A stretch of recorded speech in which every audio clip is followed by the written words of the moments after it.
I already prefaced this movie in a previous video on my channel. If you want to go back and watch that, I basically just talked about what I believe happened that led up to the point of the beginning of the movie. And now I want to just talk about a few of my favorite scenes to play off of the preface video so they can come together and make a nice cohesive sandwich. I'm not going to give the movie away for you in case you are a person that's just now hearing about the movie Dark Spell via my YouTube page. I don't want to spoil it for you, but I'm just going to talk about some of my favorite scenes, and I'll even leave a link in my descriptions for you to watch the entire movie in English for free, and a YouTube link that can show you like a sped up version of the movie if you want to check that out as well. Basically the whole entire movie just sped up. But anyway, let's get right into it.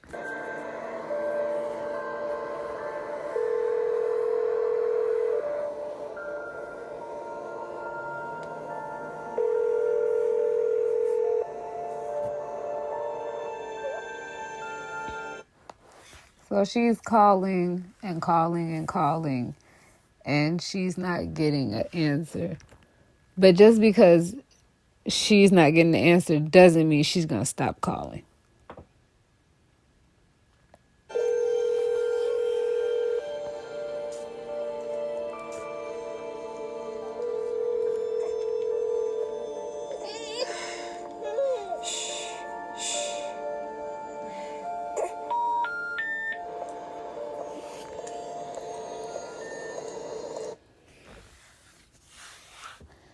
So the main character's name is Zenya. Zenya is in love with the father of her child. His name is Curio. Now, the problem with Zenya is she is in a real fragile state of mind. A really low vibrational state of mind. Right down there with hopelessness. Desperation. Down there. You know, that low vibration that's even beneath anger. She's desperate. She's sad. She's depressive. Maybe even a little postpartum, you know. She just gave birth to a child. But for her to take her little baby out the house in the middle of the night to see what he's doing, that's really obsessive. You know, she seems powerless, an emotional wreck, just really fragile. And what I noticed throughout these scenes that I'm going to go over, she loves to pop up unannounced. She loves to pop up unannounced. I think she might have popped up unannounced about 3 or 4 times.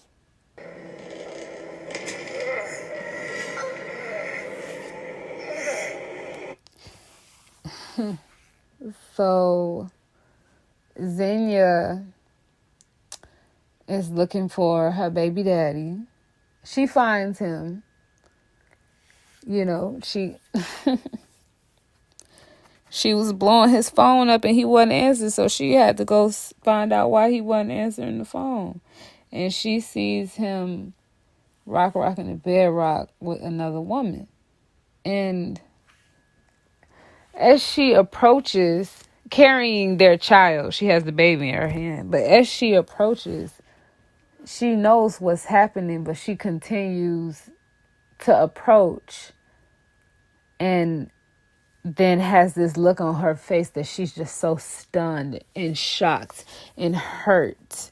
This is the kind of woman that takes me. I take her as the kind of woman that likes to play the victim. Because it's like you needed me to see you seeing me. Like you needed me to see that you have this hurt expression on your face. This is the kind of woman that she takes me as she likes to play victim.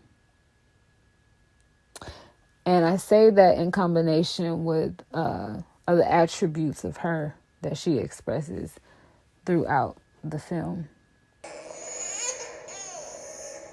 Okay, enough. Now, Baby Daddy is reacting to Xenia. Let me stop calling him Baby Daddy. His name is Curio. Curio is reacting to Xenia walking in on him and another young lady.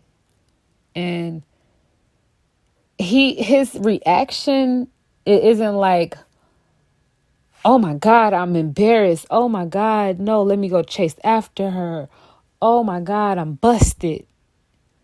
His reaction is, I'm upset. What are you doing here? He even said in his next line, I told you not to come here.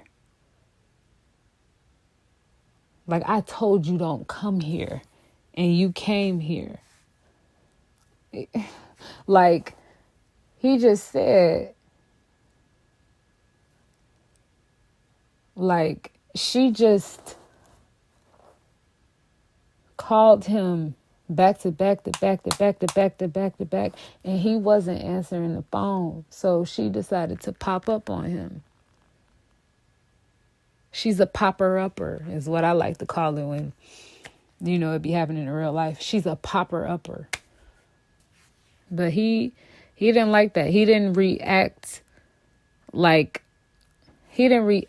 a way of a man that is in love with a woman, that cares about a woman emotionally, that cares about this woman emotionally. He didn't react in that kind of way. He reacted in a way like, I'm so irritated and bothered. He was upset. He threw something, for gosh sakes. I told you not to come here.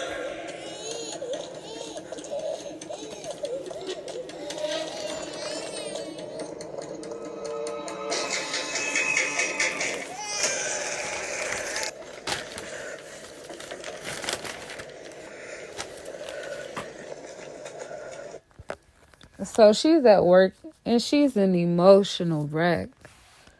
Like, she's an emotional wreck. She's acting like she can't hold it together. She's supposed to be sewing, and she just looked like she's gonna break down in tears.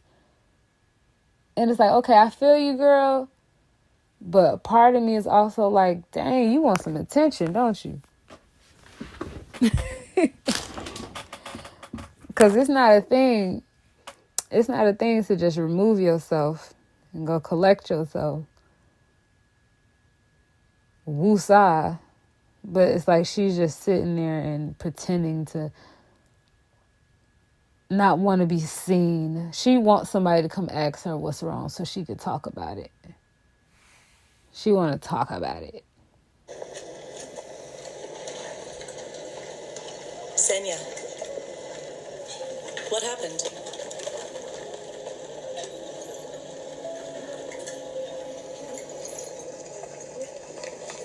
Come on, don't be silly.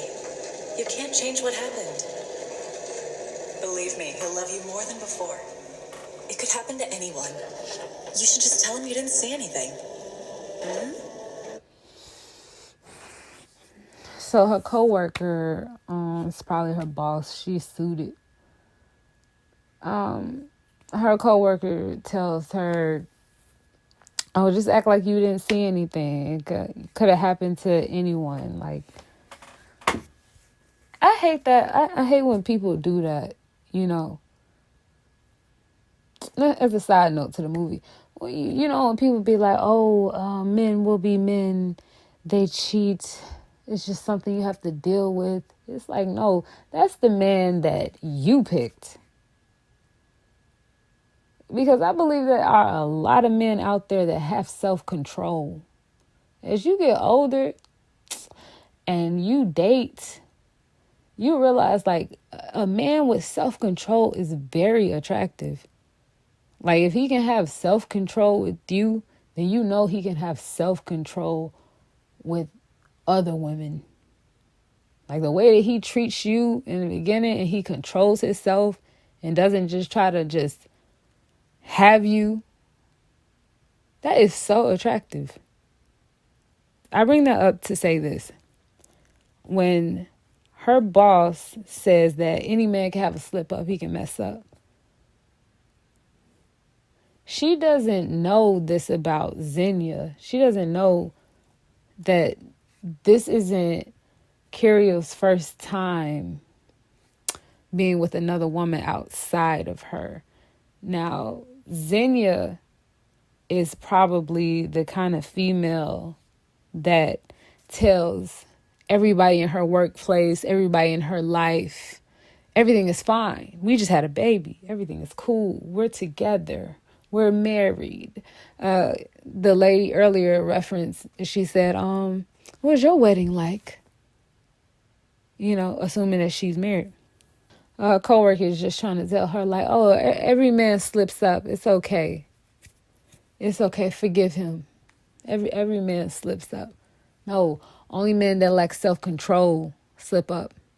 The advice that she's given her is already trash. And she is the type of woman and in such a fragile state that she's holding on to what that lady's saying because it validates her point of wanting to stick by him by any means. Because she has so many thoughts in her head that tell her why she shouldn't stick by him, why she should let it go. She's hearing something that says you should. All men slip up. All men make mistakes. You should give him another chance. That's helping her. That's making her want to try even more, even though she shouldn't. But it's not her boss fault because she don't know the truth. She don't know that they not even together. All she knows is the fairy tale fantasy that Xenia is telling her. That's the only thing she knows. The guy just lost it.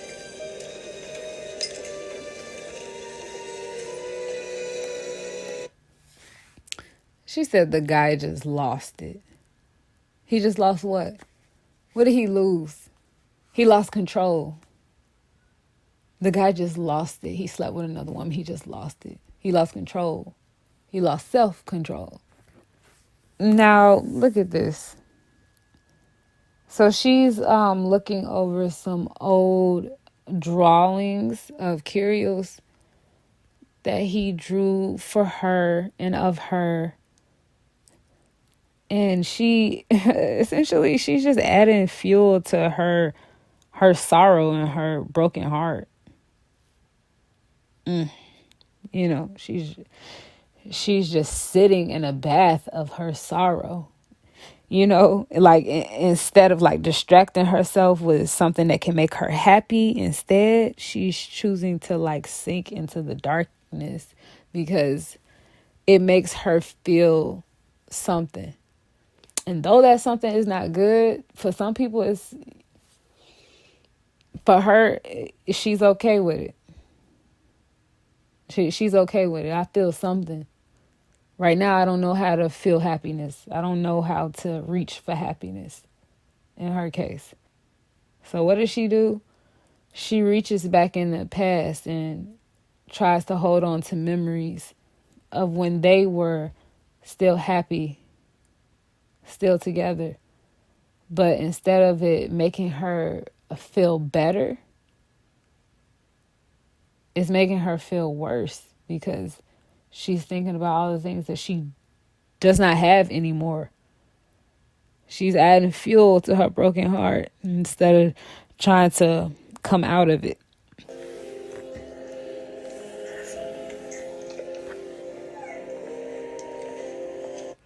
Now you see, like I said in the preface, she messed up when she fell in love with an artist. She messed up when she fell in love with an artist. This wasn't a regular Joe she fell in love with. This man had a creative way of expressing himself. And he was good at it. And he took his creative gift and he applied it to his lady. And he drew her. He drew pictures of her. He drew her likeness. It's like, wow.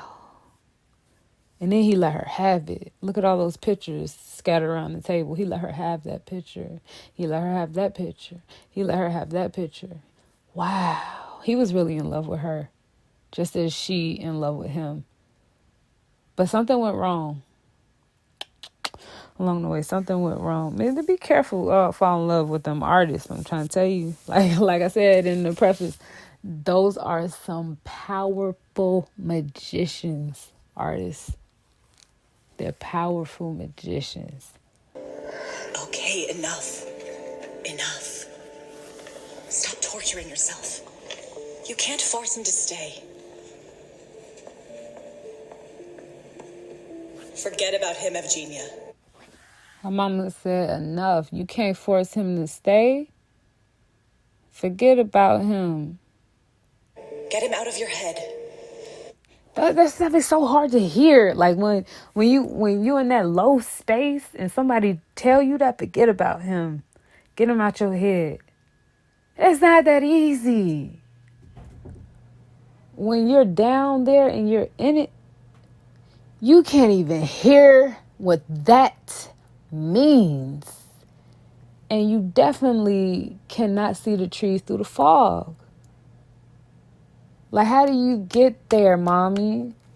Like, she kind of just breezed over that when she told her daughter, forget about him. Let that go. No, mommy, like, you should have told her why you need to let it go. How you need to let it go. This girl, but at the same time, you know what? I don't even think her mother knew and how low of a mental state her daughter was, because I think that her mother's under the same illusion as everybody else that they were together and happy, at least to some degree. I feel like her mother thought that, but after her mother heard that he slept with somebody else, you know, she's saying like, let him go. Unlike the coworker that's saying, oh, no men have self-control. All men cheat. I don't want Polina to grow up without a father. Everyone makes mistakes. Everybody has those days. You heard what she said? She said, I don't want Polina to grow up without her daddy. Everybody makes mistakes. See what I'm saying? This is the stuff that she tell herself. Like I said in the preface, Zenya, the dark spell that the movie is about, that was not Zenya's first time spell casting. Her baby was a previous spell that she casted that didn't work out in her favor because it didn't get him to be in love with her again. You had his seed, but he still don't want nothing to do with you. Even more so, because he see how wicked you can be and how you can try to control his life through his child. But she's using her baby as a reason to why she's going to keep trying. These are the thoughts that she's saying in her head. Yes, this man is not seeming like he's the one for me. Yes, this man's moved on to other women. No, this man is not answering my phone call, but I'm going to keep trying because I want Paulina to grow up with her father. Paulina can still grow up with her father. And you can also be happy and with somebody that sees your worth. But first, baby, what you need to do is go heal before you go mess with another man's life. You need to go figure that sugar honey iced tea out. But look, she's so dang far down. She wasn't even here to call. Anyone can mess up.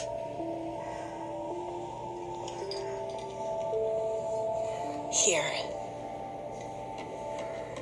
You can't force someone to love you. Unless you cast a love spell, of course. Oh my God. Desperate times call for desperate measures. Her mama told her, you can't make somebody love you. And then she said, unless you cast a love spell, of course.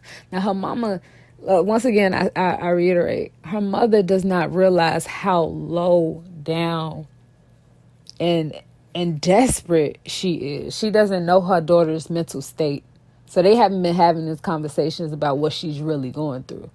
Like, this girl is obsessively, desperately out of control of her mental state when it comes to this man.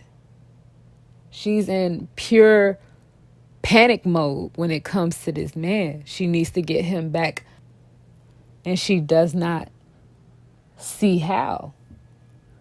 So when her mama jokingly says, unless you cast a love spell, she's in such a desperate place where she's given up on all hope, that she received that joke as, yeah, that's what I should try. I should try that, huh?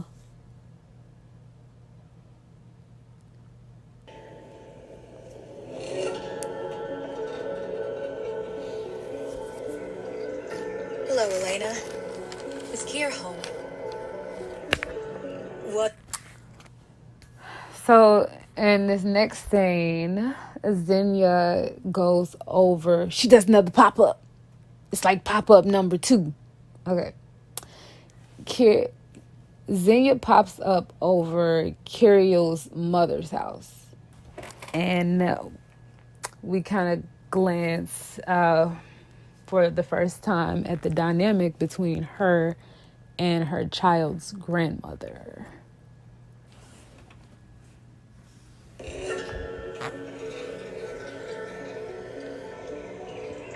Hello, Elena. Is Kier home? What's happened? I've just come by to drop off his stuff.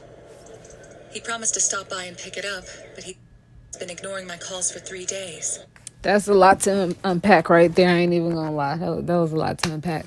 So she just came over unannounced to Curio's mother's house, and she says, "Hi, Elena, is Curio home? I just came to drop off some of his stuff."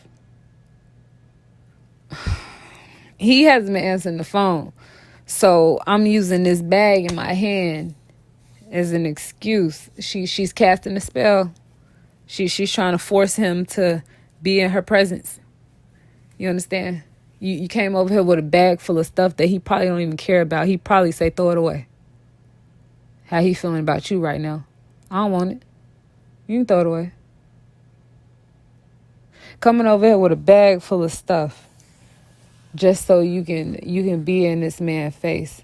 And his mother looking at you because she knows the truth about you. She know you crazy. She done seen your kind before. She probably had a little taste of that energy that you going through right now. And she know it ain't about nothing. And she know that her baby deserves better than you. And like I said about Xenia likes to play the victim. Poor Xenia. I don't have patience for people that like to play the victim, because it's like, how long you gonna play the victim? You only get to play a victim a few times, enough to count on one hand. After that, you foolish. So she tells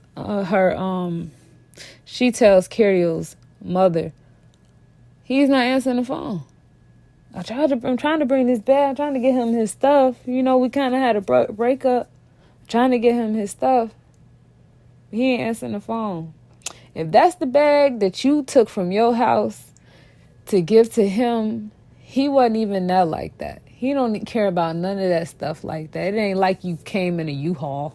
You just want some attention. What's happened? I've just come by to drop off his stuff. He promised to stop by and pick it up, but he's been ignoring my calls for 3 days. That's odd. He been ignoring her phone calls for 3 days. You walked in on this man, somebody else, and he's been ignoring your phone calls for 3 days? He yelled at you for interrupting him rocking the bedrock. And now you've been calling him for 3 days and he won't answer the phone. He is not sorry. He does not care. He doesn't want anything to do with you. He does not. And you're trying to force yourself into his life. He's not answering the phone. He wish you would stop popping up unannounced. He wish you would fall back. And he probably almost wish another guy would come sweep you off your feet so you would leave him alone. All of Zenya's power plays, they're all lackluster. All these little spells she trying to cast, they lackluster. You know, instead of like drawing the man to her with her confidence, she uses excuses to be in his presence. You came over here with this little bag. You use an excuse to be in his presence. I thought you always knew where Kirill was. And who with. Just... His mother joking on her too. Like, I thought you always knew where he was. You know, you like to pop up. You like to stalk. And I always thought you knew who he was with. You know he's talking to other people. You know he not interested in you like that. How many times you need to hear it and from how many different directions? She don't get the picture. And everybody been drawing it for her, including herself, her intuition. But she still is trying. She's still trying. You gotta be careful with people like that. 'Cause people like that, they'll try to hurt you. You'll end up deceased messing with somebody like that. If I can't have you knowing, Ken. She came over there to Curio's mother's house because she wanted to say what she said, and she wanted Curio's mother to feel sorry for her. But she realized shortly after that didn't work. And it reinforced her belief, Zenya's belief, that Curio's mother doesn't like her. Okay, so now Zenya has done her third pop-up. Zenya has popped up on Curio, the father of her daughter, and he is with the other woman.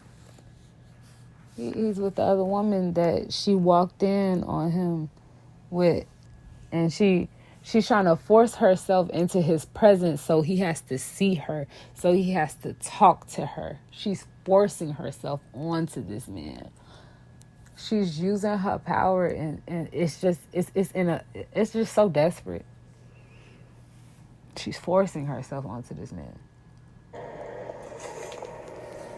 What are you doing? I thought you'd come get your things.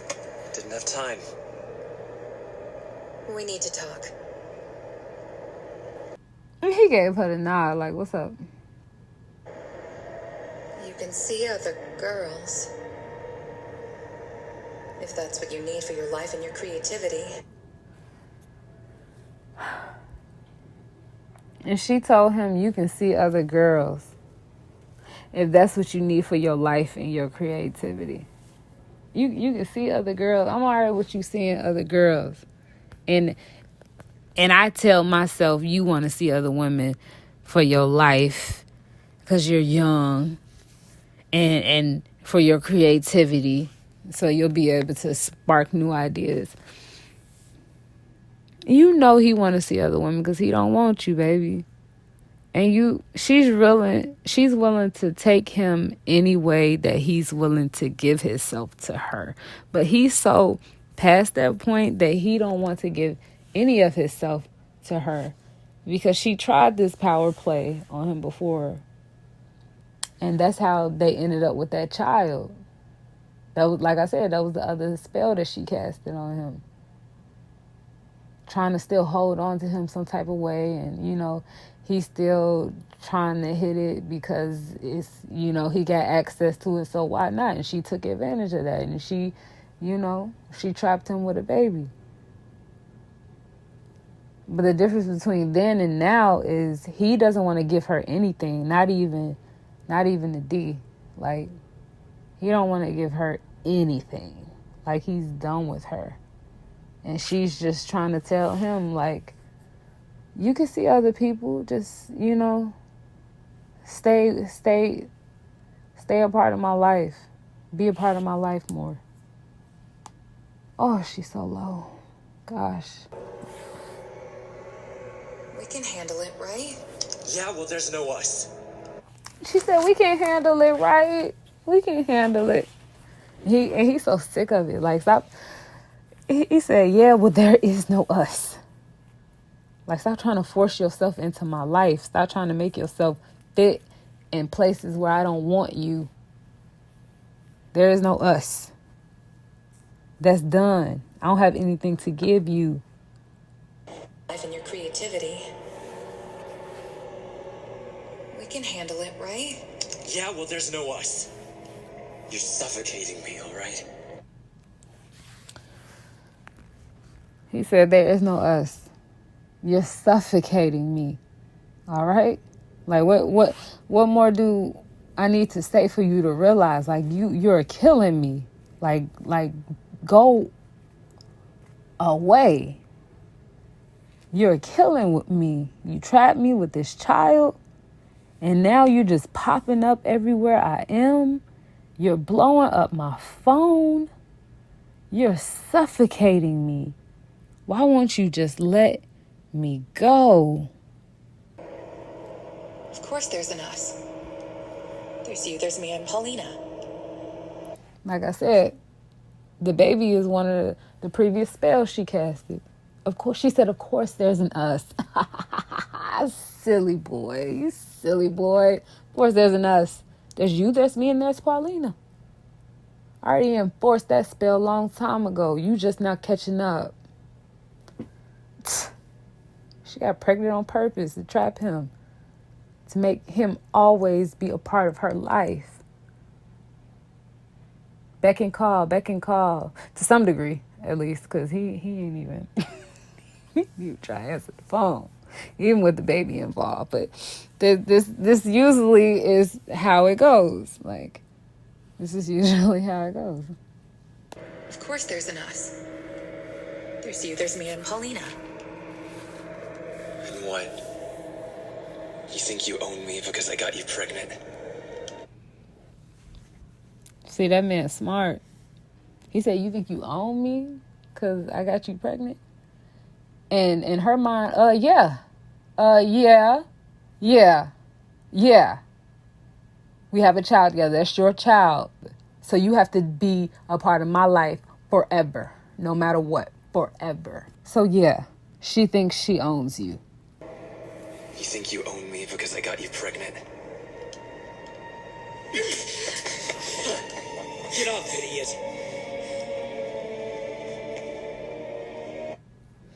So she slaps him upside the head and kind of hits him in the nose.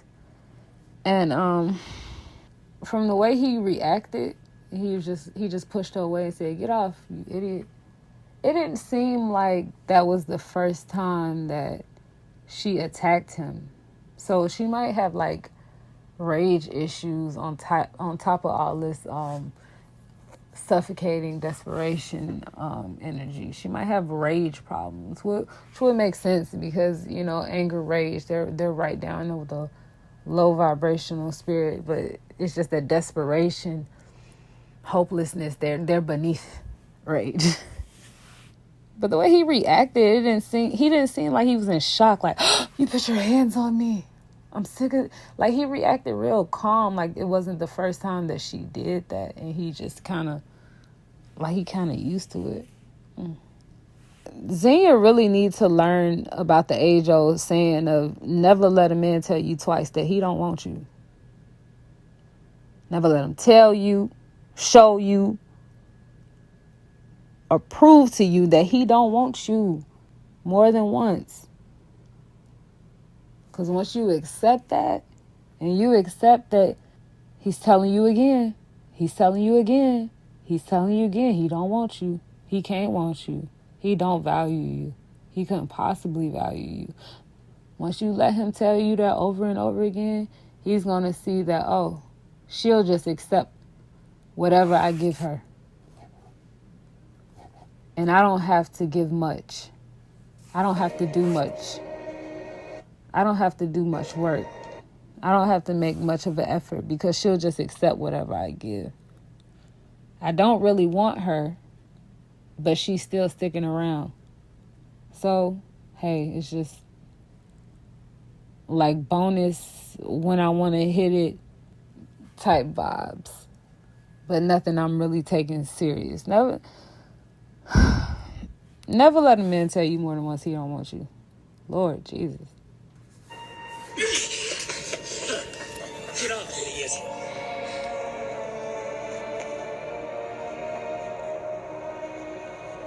Get out of here. So, Curio has no respect for her. She is beneath him. You can honestly see why he doesn't answer his phone call and why he avoids her. He just threw a bloody tissue at her because he wanted to show her, like, this is what I think of you. I think of you as trash. But she's a witch. A crappy witch, but all women are witches. Every single one of them. So what does she do? She picks the tissue up and that has his blood on it, and she keeps it because she knows that she can do something with it. But yeah, I thought this was a really good film. I liked it. I'm not going to give the movie away for you or anything like that, but I just wanted to talk about a little bit about what it must have been like for Xenia to get to a point where she wanted to go see a witch doctor and cast a dark spell to keep him in her life.